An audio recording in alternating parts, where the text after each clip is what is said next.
Well, good morning, everyone. It's great to be here in Boston with all of you.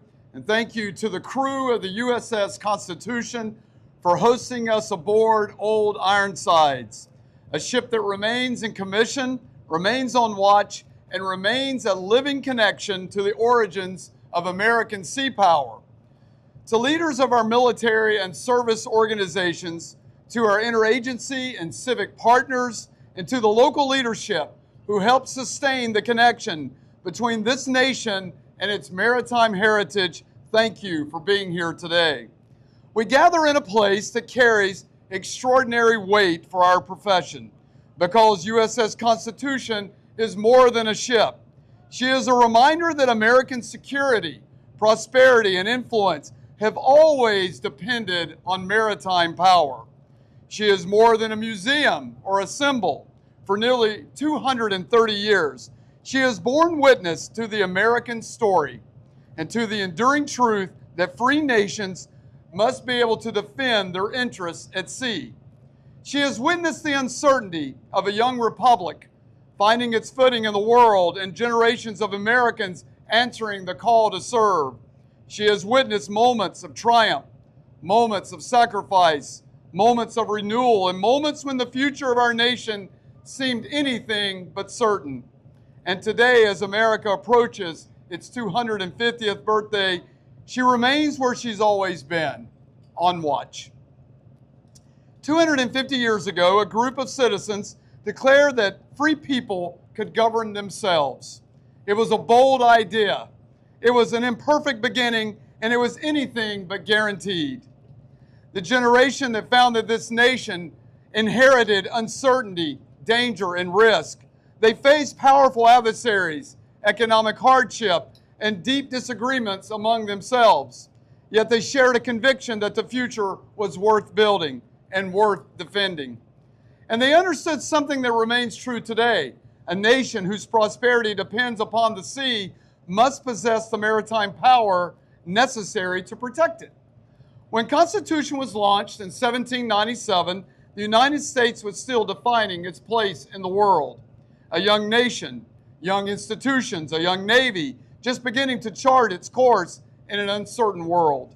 American commerce was expanding, but American power remained fragile. The oceans offered opportunity, but they also exposed vulnerability. The leaders of that generation recognized that sovereignty required more than declarations and aspirations. It required the ability to protect American interests, American commerce, and American citizens wherever they sailed. That understanding led directly to one of the most consequential decisions in our naval history. When the young republic determined it needed a navy, it did not begin with dozens of ships or a sprawling fleet. It began with 6 frigates. Those 6 frigates represented something larger than ships. They represented a national decision to invest in strength before crisis, not after it. Built across 6 different shipyards in 6 different cities, from Boston to Portsmouth, from New York to Philadelphia, Baltimore, and beyond. This was not accidental, it was deliberate. It was an effort to build naval power quickly while also binding a young nation together through shared purpose and shared investment. Those 6 frigates became more than warships. They became symbols of a nation learning to act as one, with one interest, one future, and one stake in the sea. And of those 6, only one remains. The USS Constitution endures as the living surviving member of our original fleet. A living artifact of the moment when the United States first stepped onto the world stage as a maritime power. That is where the ship becomes more than history, because her name is not accidental either. The Constitution created the Navy, and USS Constitution became an enduring symbol. One, its governing document. The other is a warship still in commission. Together they tell a single story. Liberty requires strength, and maritime nations remain free only when they possess the power to defend their interests at sea. The same spirit that built Constitution lives today in the sailors standing watch around the world, in our shipyards and aviation depots, in our maintenance facilities and training commands, and aboard ships, submarines, and aircraft that defend our nation every single day. The platforms have changed. The mission has not. Our responsibility remains the same as it was in 1797 to generate combat credible naval power and to protect American interests and provide our nation's leaders sovereign options from the sea. And there is something else that makes that significant. Many Americans know USS Constitution as a museum. They walk her decks. They learn her stories. They see her as a preserved piece of history. But she is not only that, she is a commissioned warship of the United States Navy. Her crew still stands watch. Her colors still fly, and her commission is still active. And today, as we sail aboard her once again, we are reminded of something extraordinary. This ship was built to sail, and more than 2 centuries later, she still does. That's not nostalgia. It's proof that Americans have always understood the importance of preserving the tools of national power across generations. And that reminder that naval power is not simply something we describe, it's something we maintain, operate, and demonstrate. Constitution's legacy extends far beyond her victories in battle. Her enduring contribution was demonstrated that a capable Navy creates strategic effects far greater than its size.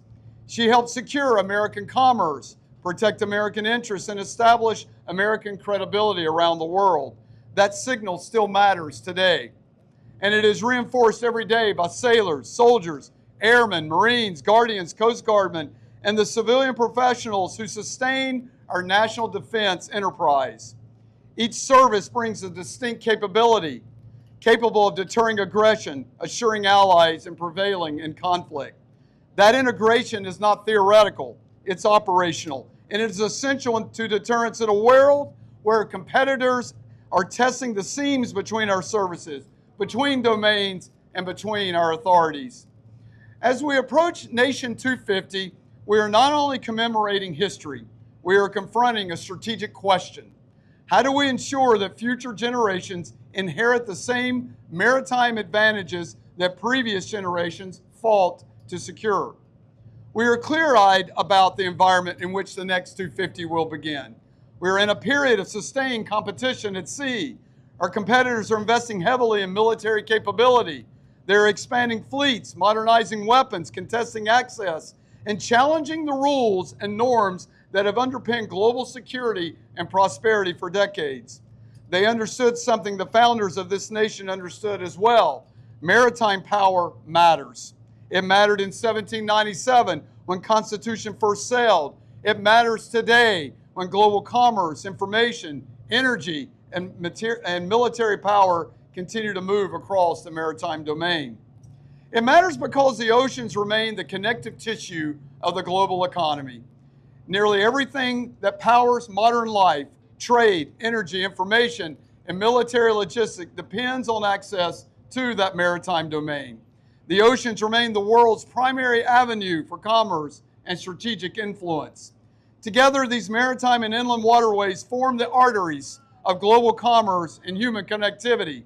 These realities make the maritime domain increasingly contested and increasingly important. That's why deterrence is not an abstract concept. Deterrence is not a slogan. It's the product of ready forces, capable sailors, credible combat power, and the demonstrated will to use them if necessary. Every day our Navy operates forward. We strengthen deterrence to provide our nation with sovereign options from the sea. It is built through readiness. It is reinforced through presence. And it is sustained by demonstrating the capability and credibility to prevail should deterrence fail. Let me close with this. U.S. Constitution reminds us that naval service has always been more than presence. It's about purpose. The sailors who first served aboard this ship could not have imagined the Navy we have today. They could not have imagined nuclear propulsion, aircraft carriers, cyber warfare, or operations in space, yet they would immediately recognize the importance of readiness, competence, courage, and service. And they would recognize, most of all, responsibility, the obligation to be ready, and the commitment to defend the nation, preserve peace through strength, and serve something larger than ourselves. As we stand here aboard Constitution, preparing to celebrate 250 years of our nation, that responsibility now belongs to us. We are the stewards of a maritime inheritance purchased through generations of sacrifice and service, the beneficiaries of extraordinary sacrifice, and the bridge between those who built this nation and those who inherited it. The duty of every generation is not merely to admire what was handed to them. It's to strengthen it, improve it, and pass it forward. That is what the builders of the Constitution did for us. It is what we owe those who will follow us.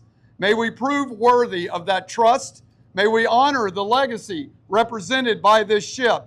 And may we ensure that the next 250 years of American story are as every bit remarkable as the first.